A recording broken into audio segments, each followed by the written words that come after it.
Let's enjoy this happy day. ሰላም አረጋኝ ይባላለሁ።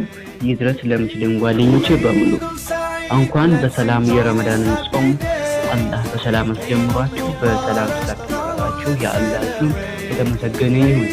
በዚች ቀን ማለትም ለዛሬዋ ለ2017 ዓመተ ምህረት ለኢዳል ፈጥር ለ146ኛው በሰላም በጤና አደረሳችሁ። በዓሉን ስታከብሩ የተቸገሩትን እንደኔ ቢጤ በማሰብ በማገዝ እንድታከብሩ ስል በአላህ ስም እማጸናለሁ። በዓሉ የሰላም፣ የጤና፣ የአንድነት፣ የመቻቻል፣ የፍቅር፣ ለወዳጅነት፣ ለእኩልነት እና ለአብሮነት ይሁንላችሁ። ለዛሬዋን ቀን ያደረሰን አላህ በቀጣይም ዓመት በሰላም ያደርሰን።